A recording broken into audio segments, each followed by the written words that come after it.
Hello, everyone, and welcome to ITHICS with myself, Connor Bromley. I also have Taff here, otherwise known as AltEnding, and we are here to discuss all things Sunderland. And it is always there is hope right now, and we can't stand it. There is so much hope. But just before we get going, I'm just going to include in the description a GoFundMe page to help somebody get life-saving treatment in Germany. I'm not going to go into specific details on it, but if you want to check that out, I'll put that in the description below. But anyway, let's talk about the game. And I think that while we can go into the specifics of the game, which obviously we will, I think the question to throw to somebody like you, who's a bit more analytical than somebody like me, is how did Sunderland manage to get a draw? And I know that's a really difficult question to answer, and you'll probably take 20 minutes. But the floor is yours. Monologue away if you want to do 10 minutes and explain this. I think there were reasons, and some of them were to do with Regis, and some of them were to do with Mikel Arteta. But I have, just for a general flow, I have an XG chart of the match, and I know some people don't like that, but I think it shows something that we did all witness ourselves, and it shows it very clearly. So let me try to add this up here. So many people have beef with XG, but I don't. I think people don't understand why it's relevant to look at, which is I have many a debate about XG. Yeah, well, I mean, debate's good, but there's that first one there. There's our XG chart. If you can show that, I don't know if you can add that, show that for us. So that's our general XG chart, and you can see here that Arsenal, it's pretty tight all the way up to half time. Half time is where Arsenal start to ladder away. But what I would like to show you is that I think the way we all observed the game is that it was a really tight, really well fought first half. And then maybe at the end of that half, in the added time, and certainly for the first 25 minutes of the second half, we were under intense pressure from Arsenal. And I think I have reasons about why that happened. And then towards the end, we certainly dominate the last quarter, the last sort of 15, 20 minutes, we dominate that slightly. So I have, I think if you look at this, you can break up what we all know there into three sections, as I've just described, and as we all felt it. And so I've labeled these as sort of XG 1, 2, and 3. So if you put the first one up there, that's basically the first half. That's to about 46 minutes or 45 plus 1. And you can see Ballard's goal is the little white dot there. And you can see that the whole of that, as we felt and as we remembered, was very tight. And we just kind of edged that. And, you know, we're really chuffed with ourselves going in at half time. And then if you have a look at the second one, XG2, you can see that that's the end of the first half, the last bit of added time. It was 11 minutes of added time. And then the first sort of up until Trossard's goal. And immediately after Trossard's goal, I think we all observed it. Arsenal kind of sat back and thought, this is a difficult game. You know, and then we've got that horrible choice. Do you press for the third and risk a team like Sunderland very capable of catching you on the break? Or do you sit in confident in your defensive stats? And I get why Arsenal sat back. You know, they've conceded 0.3 goals per game. Only Liverpool have beaten them. That was at the start of the season. Even Manchester United could only score 1. So you've got to be confident at 2-1 away from home with 15 minutes left that you can hold on to that pretty securely if you're Arsenal. And the interesting thing, if you then go to XG3, is immediately after that goal, when they choose to sit back, they offer nothing in attack. Nothing. It's a flat line. And it's where we start to dominate. And it's where we've got the ball. I think Bromley gets a couple of chances. 2 magnificent saves on Raya. They're all panning him on Twitter, but he makes 2 great saves, one with his head, he's almost knocked out, and the other with his hands. And then Bromley with the winner. And it's only after Bromley's winner that there's an enormous jump in Arsenal's effort right at the very end there to try and get the goal. So I think that chart actually fits very well with what we observed. Really good, solid, equal first half, intense pressure for the first 25, and then they sit back hoping to defend that for the last sort of 15, 20 minutes, and that's an error, or it turns out to be an error. And we had a lot of chances in that last 20. And I think I have an answer as to why we end up, because the crucial question from our point of view, I think, is how do we go from such a tight first half into being under such pressure at the start of the second half? Because that's where, I mean, I don't think we can hold on to a 1-0 lead all through the second half. It's bound to be intense. It's going to be difficult. Arsenal top the charts in so many respects, but I think that when we do that, it's really. I think there's going to be another chance for us. But why did we end up under such intense pressure?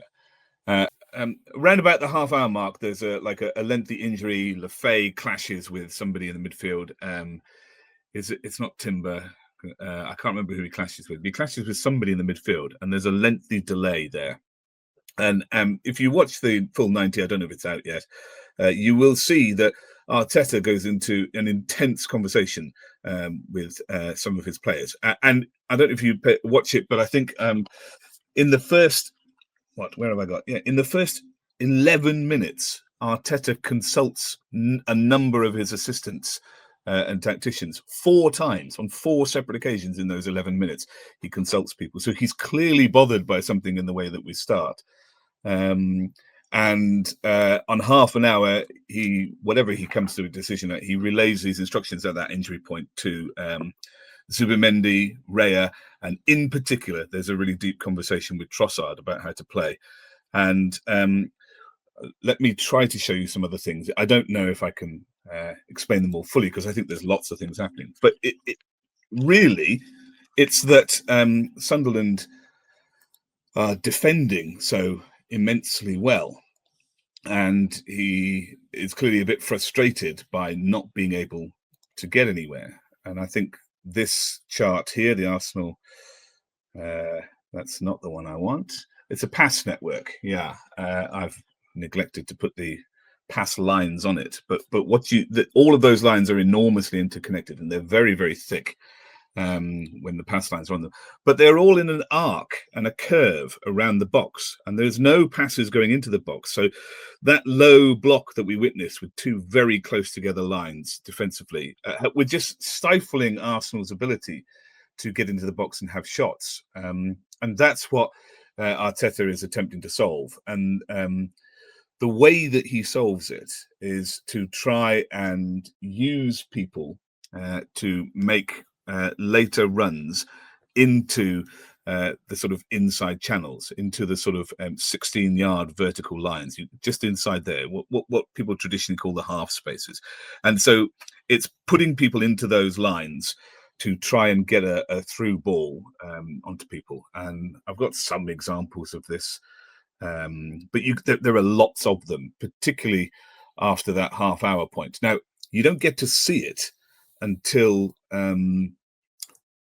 sort of the last 5, until extra time, sort of like from 40 minutes onwards or 45 minutes onwards. You don't really get to see it because Sunderland have a bit of possession from post the injury and post his changes, and we have a long throw and we go and score, and it takes time to restart. So you don't get to see the impact of that really. But if I can show you, it's things like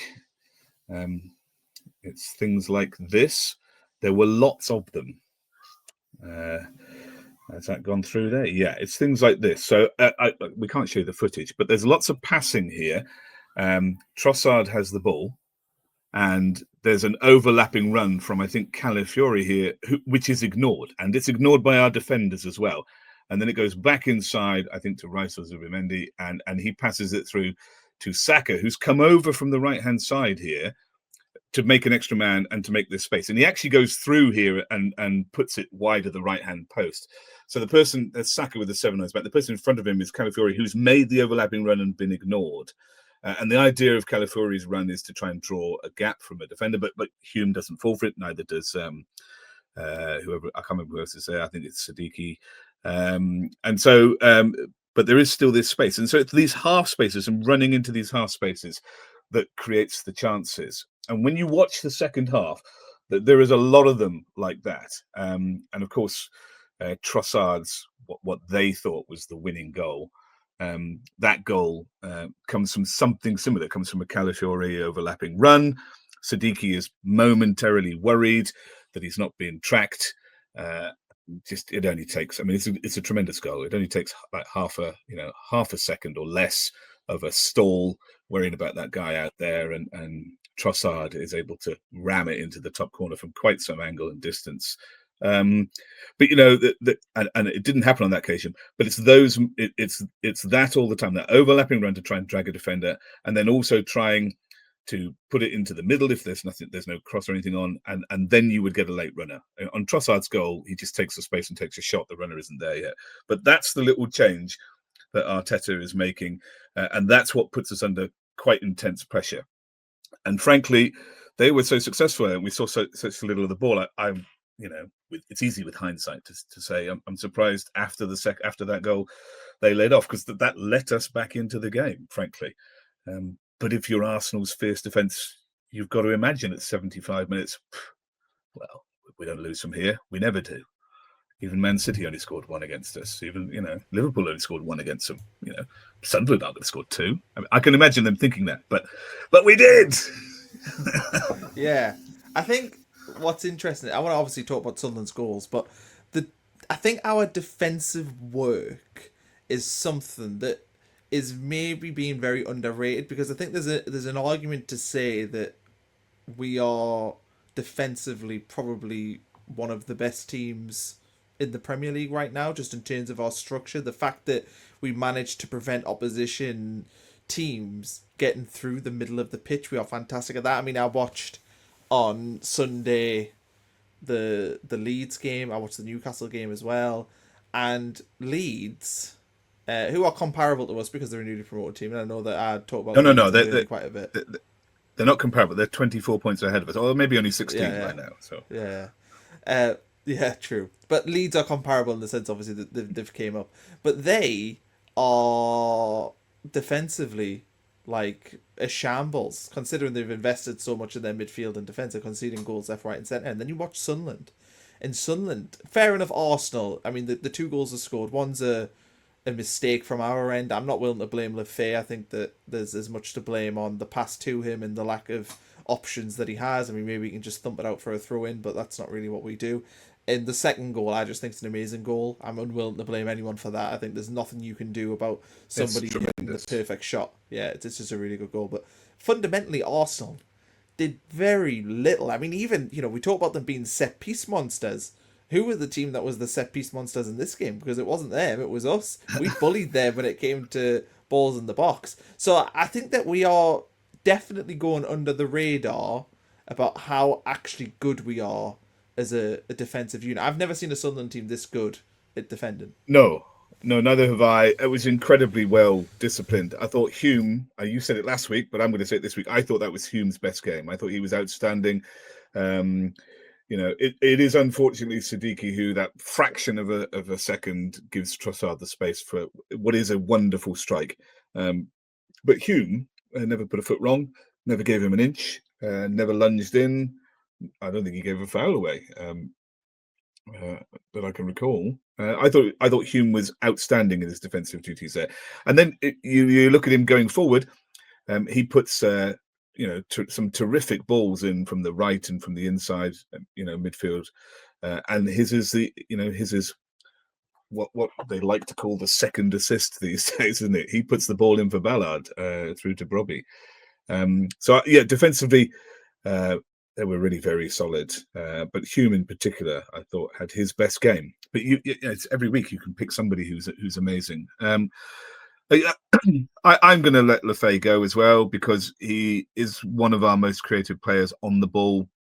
I mean, I just don't think you should be dancing around like that in front of your own goal. But equally, he's quite far at the field. There should be somebody else there.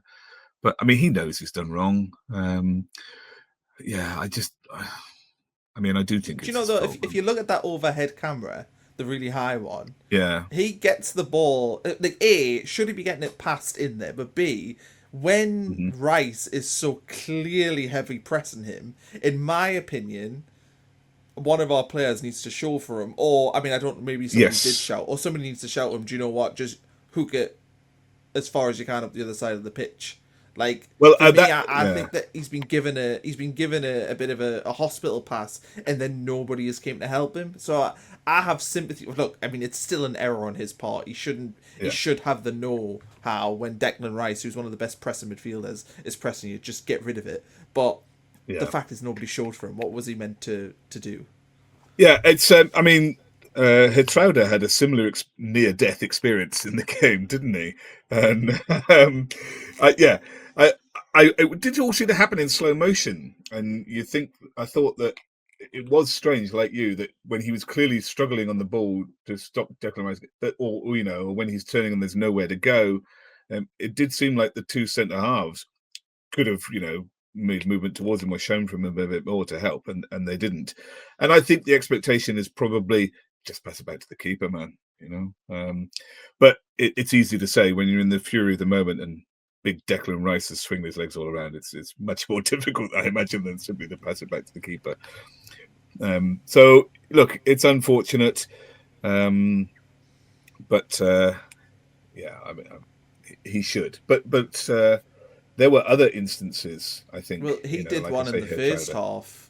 With Yeah, Lefebvre did one in the first half where he laid off. So if we concede from that one, fizzing it Lefebvre going, why on earth are you trying that pass there? It just seemed like an yeah, idiotic thing to do. But I think that the one we conceded on, I think that there was even potentially confusion within our centre backs. I feel like they yeah. didn't get across to Saka. Like it felt like the two, I think it was it Ballard and Gertruda who were together for that one. It felt like they Yeah. didn't go. I think Xhaka was even back there Yes. potentially, and I felt like they didn't do enough to put Saka off the shot. It's a perfect shot. I'm not playing. I know there's some criticism of Robin Roofs on that, but I mean, if you see the behind the goal video of that shot, Oh, yeah. he has hit that Yeah. shot as perfectly as you could possibly hit a shot to go in at the near post. Yeah, I think it's other than, coming off uh, the inside of the very far post, which is probably easier to save, although still immensely difficult. Yeah, I don't think you could place it better, really. Um, yeah, it's tremendous. But they had worked so hard, and when you watch the full 90 minutes, they'd worked so hard to not give the ball away cheaply in the whole of that first half. Um, and they pass even in the second half when we compose ourselves again. The passing is really secure and safe. They are when they get the ball on the halfway line, it comes back, it goes back, and they play super cautious with it. It comes up to Traore or Lefebvre, and the ball gets passed back, and Xhaka passes back. There's quite a bit of backward passing where we say, well, let's try again. We're going to find safe balls, and if we can't, it'll go long and we'll look for the second ball because we're a big physical side. We can do well with that. So they looked after the ball really well. And I just, it's that sort of, slight disappointment in you've worked so hard to look after the ball that it's just a bit of a cheap giveaway. It's unfortunate. But doubly so after working so hard. I thought we were outstanding in that first half. Really, really impressive. And I watched the Newcastle Brentford game, and I thought both those teams were quite shabby and poor with the ball and slow to respond to things. And I watched us against Arsenal. I think, wow, we're a good side, Shame. I mean, you look at the game against Burnley and that first half against Everton, you think, oh, what a wonderful position it is to be here. Thinking, oh, we've dropped points that would put us, up to second. I think that's a great place to be that we're thinking like that. But that's the reality. That is true. That's what's happened. That is true. I apologize if you can hear a washing machine in my background here, but for some reason the wife's put on the washing machine. So if there is a washing machine noise, audience, I apologize for that. Let's talk though about Sunderland's goals, and really, this is actually just a discussion about Dan Ballard because while I want to obviously heap praise on Nori Mukwele, who delivered a lovely assist for the first goal. I think we're saying we delivered the assist for the first goal. And then the second goal, you'd have to obviously give massive praise to Hume and Brobby, of course, throwing his life on the line. But I thought Dan Ballard in this game is, as Michael Gray put it, he should be in the England team even though he's Northern Irish. But he looked, for me, you would say that Dan Ballard is one of the best centre-backs in the Premier League on the basis of what he's shown this season, but on the basis of this game, how dominant he is in the air. I mean, that header he made in the first half, where he got the elbow in on Marino, and they were having a No, debate on no, Match no. of the Day. He didn't get an elbow in on him. No, that's propaganda, mate. Yeah, He didn't. yeah. He just Well, he's. I thought I agreed absolutely with Alan Shearer. no, He's that's what I was just going to say. That's why I loved it though. When I saw that back, I was like, that is possibly one of the best basic defensive headers I've ever seen. Just because of the way that he put himself in there and he just let Marino. I mean, I don't think Miguel Marino really had a sniff on him all game. I know he technically got the assist, didn't he, for the Saka goal, yeah. but yeah, I think Ballard just it's like he's made it his mission from the end of last season before the Coventry game to be the best centre back in the Yeah. world, and he's We suddenly become the best centre back in the world. we when this squad was like 2 years ago, and we finished like 16th or whatever, I got really annoyed, particularly at corners and crosses a lot with the team. Uh, Ekwa and Job, who in other respects I really liked and were really good. When we had corners and stuff like that, we were really weak defensively, and I used to complain that there wasn't there wasn't a fury to make this space my own. There was this kind of jump, and there wasn't this sort of this is my space, and you will not have it. There wasn't that attitude, and I remember 5'5" is I can't remember. He might be 5'6". Justin, Leicester City, dominating and scoring a header at the near post at Leicester, which is absurd against I think it was Job. And it was because they were young, but it used to really annoy me that we didn't have players who understood this is my space and you will not allow anybody in it. And if you've got to use your arms and you've got to lean into them, that is what you've got to do. And the wonderful thing about now is we have players of experience in the back line who do understand this. And Ballard has always understood this, but he can do it all on his own. And so we have players who do understand this. This is my space, and you will not enter it unless you go down, and I'll be going down with you. And it works wonders. It's such a simple thing to have to do, but you don't. I think we can assume it, but that's not the nature of all players to be that kind of fierce, aggressive person. Some people like to play, and getting that kind of ferocity to fight for space is not natural to everybody. But we do have really committed defenders who are able to do that. And Ballard is a great exponent of it. And I do think that's exactly what he did to Moreno. That's exactly what he's doing there. If Moreno wants to try and fight for the ball and run into the side of his bicep, he can do, but there's no way that's an elbow to the face, and there's no way that any quality defender isn't doing exactly the same thing. This is my space, and you're not coming here. I'm going to head that ball, and if you're going to have to lean into my arm, and I'm strong enough to keep you out there. There you go. So yeah, great. The goals though, the first goal, the way that he bullies Declan Rice, it's the first jump and they don't win it, but you can tell that he's manhandling him without fouling him. It's like a near foul, but it's not a foul. And the way it comes back to him, and then the finish is centre forward-esque. He just puts his foot through it, goalkeeper no chance. But that first goal, I just loved everything about it. I loved how he just bullied Declan Rice in that 3-second space of missing the header, but then getting in front of him to win the ball. I thought we bullied Arsenal all over the pitch, and they're all whining on Twitter because they haven't been able to. They're used to bullying teams, and I think without doubt that's the hardest game they've played this season, and that's an immense credit to us. I thought we bullied them across the pitch. They may have had more possession. We're happy to concede it as our game plan. They may have, immensely talented players, but I thought when the ball was close and when the ball was tight and when we did the things we wanted to do, they were in a real fight for things. It was very clear from the start of the game that they knew that. It wasn't like Chelsea scoring in 4 minutes and thinking this is going to be a breeze. You watch Arteta; he took us very seriously from the start, and I think this is all a great credit to us. The idea that we have an underrated defence, I think these days are rapidly receding. I think if Arteta turns up to your place and takes you very seriously, then the rest of the league would be foolish not to do so as well. It's great. Loved his goal and his assist.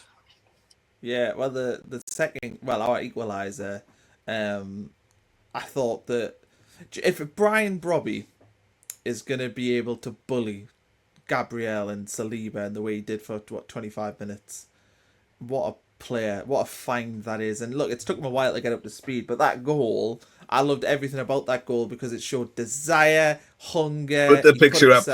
Yeah, put the picture. Put the picture up. There, like, look at that as an image. I mean, he's getting himself in there. Gabriel's throwing his head at it because there's nothing else he can do, and Raya is probably made a mistake by coming so close for it. But I just thought it was a brilliant goal. I just thought that it showed exactly what this Sunderland team is: fight for every single ball and win as many duels as humanly possible. Well, he came on against Chelsea, and I think that Tosin is still in his own box at Stamford Bridge, wondering if he should make a tackle now or not. I think, but he just, the physical capabilities of him are tremendous for him to hold the ball up, and I love him. I mean, I'd like to see him play a bit longer, but coming on as a substitute when the opposition are tiring, he gives us a big out every single time he comes on, and he had a couple of chances before this as well. But that's not Gabriel diving. That is Gabriel. I think he's bowing down before him. That's what he's doing. I'm sorry, Brian. I'm sorry, Brian. You are just too powerful. But yeah, Gabriel, Saliba, Timber. I mean, they had to bandage Timber's head up. Those guys were in a fight and they were bullied, and that's great for us. Please for Xhaka. He must have loved it as well. Yeah, I think for me, again, it reaffirms everything I'm seeing with my eyes. You know that I'm a worrier, and I'm somebody who looks down rather than up. Because you still don't think we could get relegated? No, I think I've swung now. I'm okay. After seeing that game on Saturday evening, my view is the only way this team's going to get relegated is if, I don't know, if they all got run over. I mean that's because it. I just don't see it being possible. You know that Dodds masterclass where we fought with Leeds at home? Yeah. It's not like a one-off like that. There have been a number of these sorts of sort of performances. We're just horrible to play against, aren't we? It's just... yeah, we are. We're really horrible to play against, but in a good way. We're not unfair. We had 13 fouls. We made 13 fouls on Arsenal. Do you know how many they made on us? 16. 13. But the point is the same. Yeah, they did. Yeah, that's fine. But the point is, you're guessing a similar number. We're not a dirty team. They made the same number of fouls on us as them. They came off worst out of it, though. They had bandaged players and people struggling to win anything. When I'm saying we're horrible to play against, I mean more that I look at. So, like Everton, I think Everton played like a perfect 30 minutes on Monday night last week. I thought they were brilliant. They could not have played any better than that, probably all season. But the fact is they could not sustain that level. And when we've played this season, pretty much no team's been able to have the run of us for like a really prolonged period of time. They can maybe have spells of 20 minutes, 30 minutes. But largely, we still prevent them from getting touches inside our... I don't know what the stats are to say touches inside the box, but it feels to me like that... What was it? Box 11 or something you call it? Is that what it's called? Oh, Zone 14. Oh, which Zone is 14, the one that... we never let anyone in there, do we? No. And if you go back to that... I don't know if I can... it's there, but I wonder if I... So, if you go back to the one next to Saka's through picture... The XG stat Arsenal pass. That picture there. I think it's the fourth one in. Okay, there we are. Yeah. So whoever their forward is, Moreno, the tiny 23.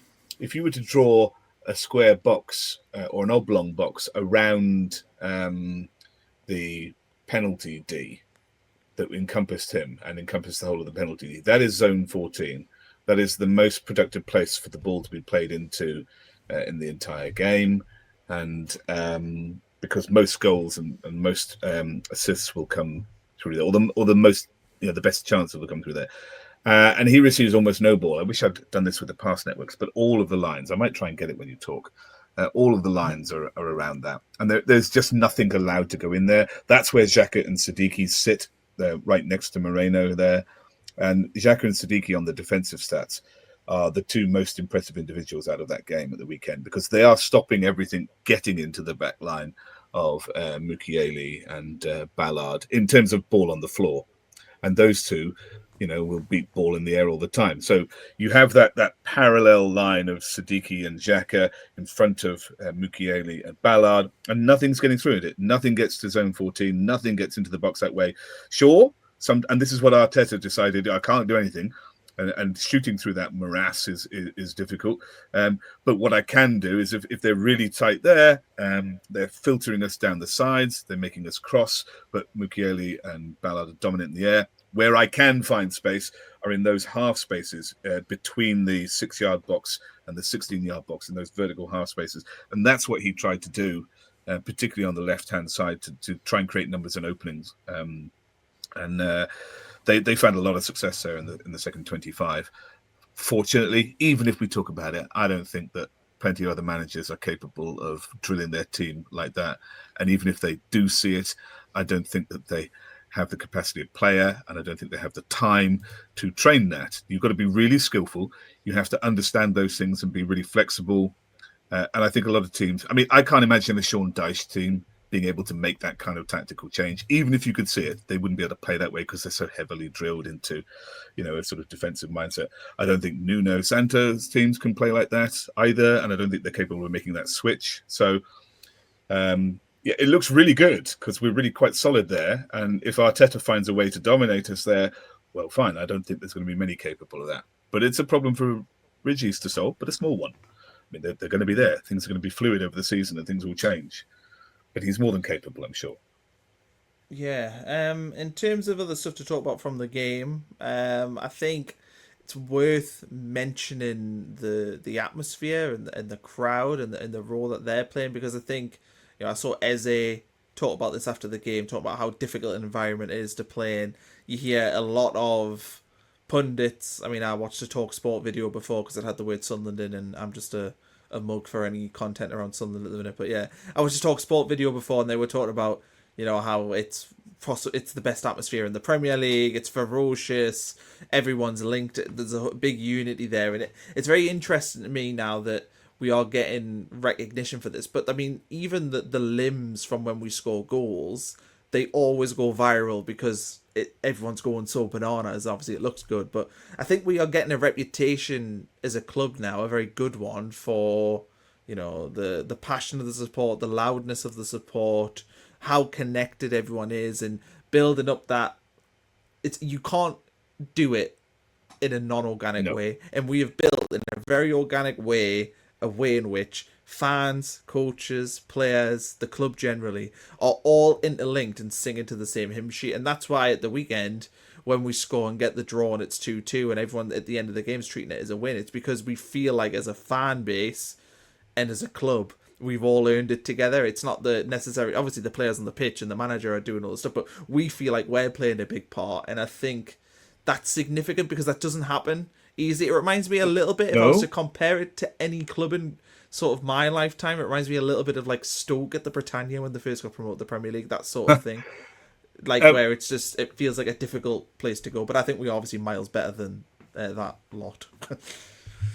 Yeah, I think so. But I also think that I think the crowd clearly playing a part. I think the manager has been asking for that for quite some time, and we've always provided it. It does really feel, it does not like we're watching them. It does feel like we're part of the team and we're necessary. And it's quite draining because you feel as though we're really needed, and we are. I saw another video by Siddiqui today, but all the players say it, and I do think they mean it. Obviously, there's an element you've got to thank the fans, but that there's a short video of him holding the camera saying, thank you very much. You were great today. You were really helpful. See you all again for Fulham, so to speak. But I do think it matters. We're not a tourist club. like lots of them are becoming.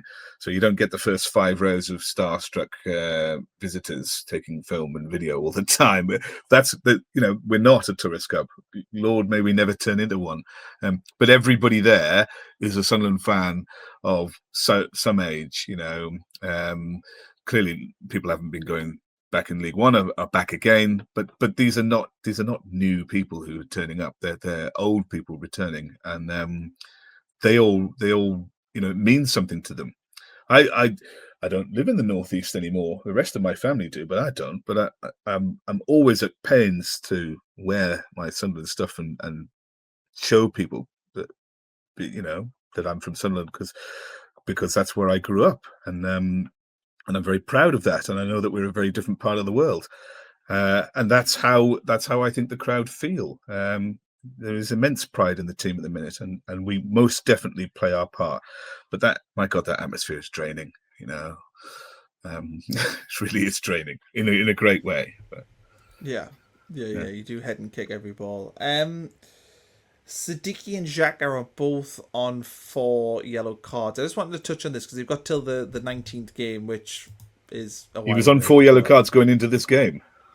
Yeah, so it begs the question, if it doesn't happen organically, and what I mean by that is if if one of them doesn't pull a shirt back against Fulham next week or whatever it is, do you strategically get them booked in the, like, say one of them gets booked in the Bournemouth game, one of them gets booked in the next game, because you run the risk of them missing the Derby game potentially, but B, it feels to me like you would treat Bournemouth at home is more important than Man City or Liverpool away. Is that? I mean, I know that we want to win every single one of these games, and I get that, but does that play into the thinking that you desperately, obviously you need them you need them playing in the Derby game, so you can't risk them missing that game? Well, Diarra reckons he's going to be back for the Derby game, doesn't he? So you want Siddiqui, Diarra, and Xhaka as your midfield three for that game? I think so. Yeah, I think so. Do you strategically get somebody booked? Well, I mean, the reality. So. I know what you mean. I know how it works. We played 11 games. Is it a one-match man? Yeah, we played 11 games, and they've both got 4 yellow cards. So the reality is we played Newcastle in 5 games' time. Therefore, on the basics of what they've been picking up so far, they are going to pick up a yellow card before then. So the chances are it'll not be a thing by the Newcastle game. But I just think it's an interesting debate as to whether or not, because you don't also want them both suspended at the same time. No, I mean I'll play your game. Which one do you want to? Which one would you like them to strategically miss? Do you want them to miss Man City, or do you want them to miss Fulham? I mean, which one? What do you want? Well, no, they both play Fulham, because that's next. Yeah. So they both can play that one. No, I think that you want them both to play Fulham and Bournemouth. So obviously they might get booked in one of these games, so it's irrelevant. But then I think after that, you need to think about, well, do you get one of them booked in the Bournemouth game for something silly? Because we go away to Anfield and we go away to Man City. And you don't want them getting booked and missing the Newcastle game is the fundamental. Yeah. And while I am on team, there is far more important things than just beating Newcastle. The reality is it's the most important game of the season, really. So you do not want to miss Granit Xhaka for playing Newcastle at the Save My Light. No, you do not. Do you know? I mean, I hadn't really thought about it. But the longer that both of them go, particularly Xhaka, the longer Xhaka goes without picking up a yellow card, is 5th, the more nervous I'm going to be the closer we get to that game. I mean, there's a point, isn't there, at which they're wiped out and you start games. Again? Oh, okay. Yeah, it's a while. Not too far away. I think it basically ends at like maybe Leeds or something like that. I don't know. Something. It's end of December. Okay. Yeah, I don't like that game, but now you've put it in my head, I'm going to start to worry about it the closer we get. It is, though, irrespective of the Derby game, it is, though, quite an important thing to discuss, because the reality, again, is that we are going to lose Xhaka for a game at some point, because he is going to pick up a yellow card. So how do you even deal with that? I don't know. My bet was that Sunderland draw, Xhaka gets booked and has one shot on target, and I had about 20-1 for that. I thought it was a dead cert. It got 2 out of them 3. All right, I do have that pass network with Zone 14 on, which is worthwhile because we had the shapes before. We didn't have the pass network, so I think what's really impressive here is Arsenal's passing of the ball is around that defence that we have, and that's Zone 14 where its most chances come from statistically, and you can see that the ball almost never gets in there because that's where Xhaka and Siddiqui, and also, to be fair, Wilson Isidore, who I thought also had his best game for us at the weekend.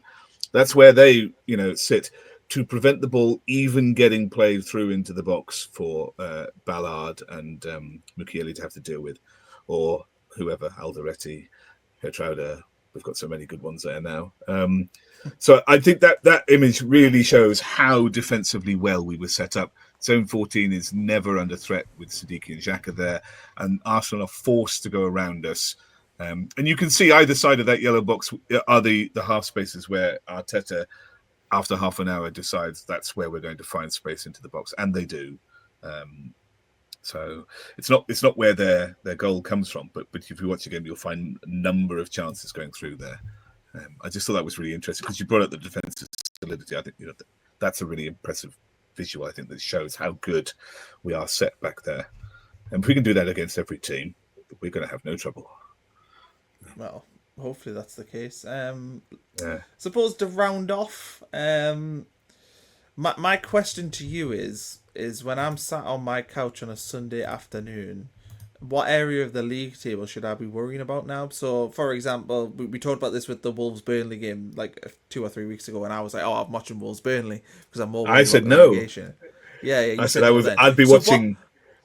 Who should I be watching? I mean, is this in your mind? Are you thinking that this is a team that can finish top 10? Are you thinking top 8? Should we be worrying about like Europa Conference League? Where should I be putting my concern? We're going all the way, baby, straight up the ass of the competition.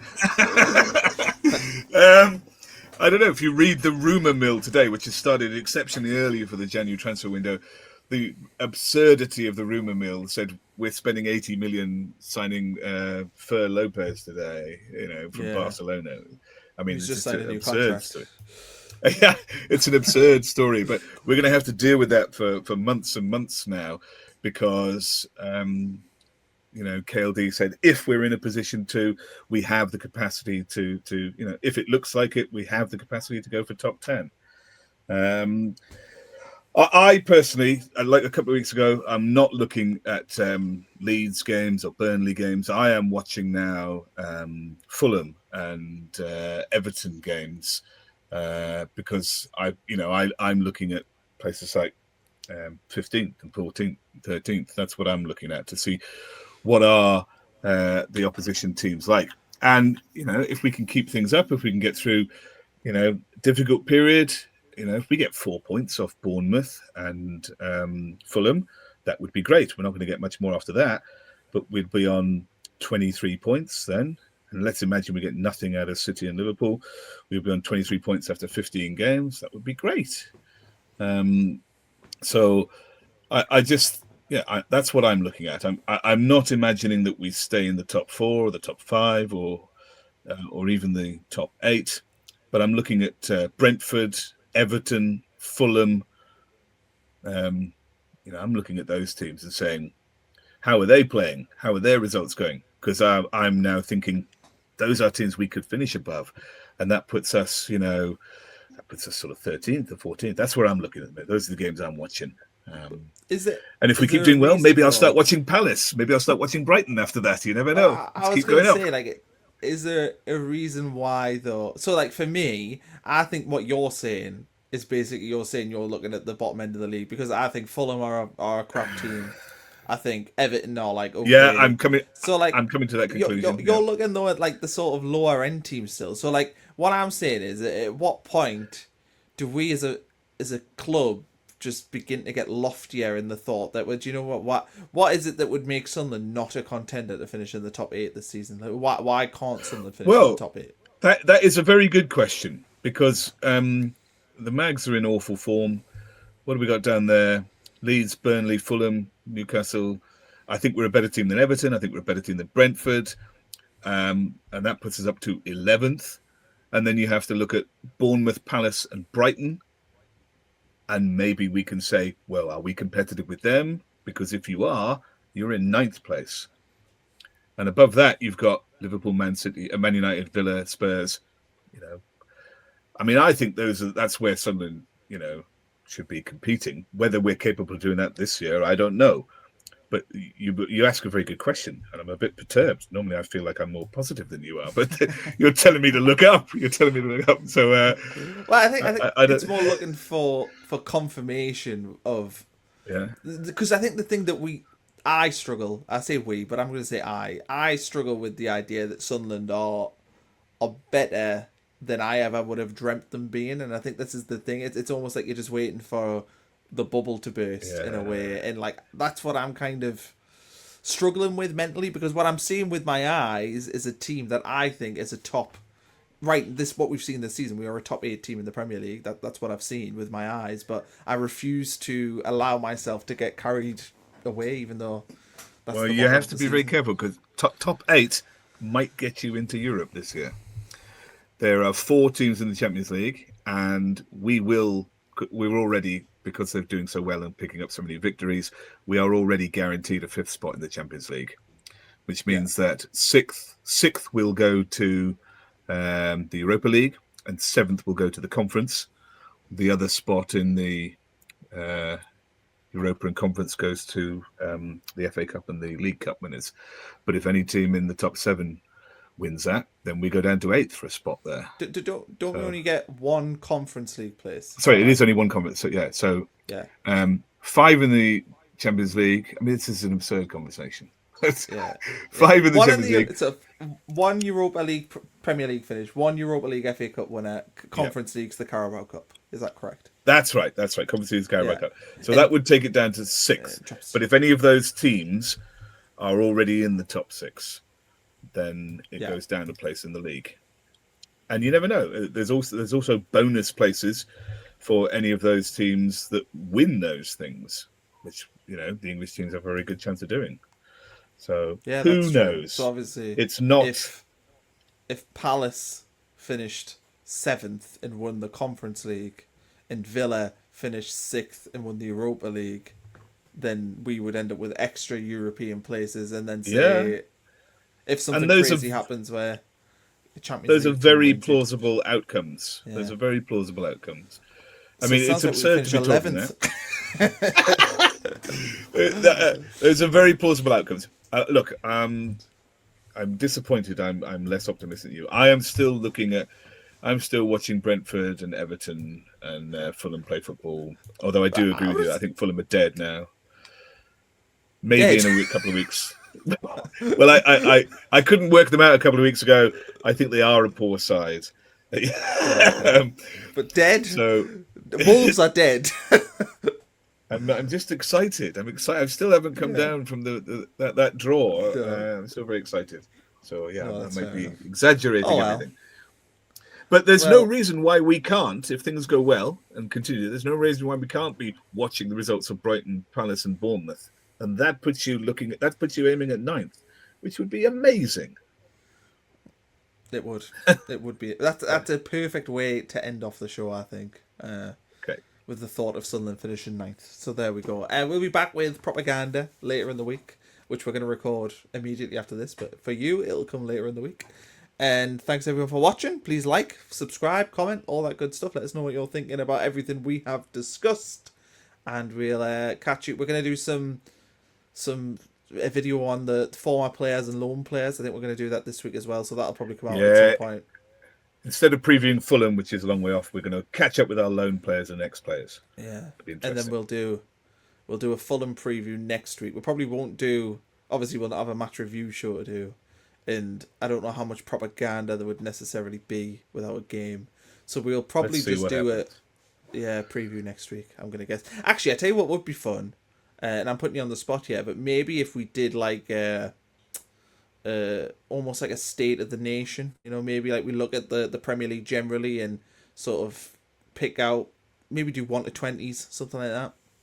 I'm happy to do anything like that. Yes. Yeah. Maybe we'll do that. maybe we can examine everybody's losses in AFCON instead of just our own. Yeah, I'll let you knows? do that. All That sorts of sounds like things a we lot could of sounds like a lot of research. That's your polite way of saying boring. No, not boring. Just sounds like something that you'd really excel in, and I would rather not do. Yeah. Anyway, on that note, thanks for watching. We'll catch you all very soon.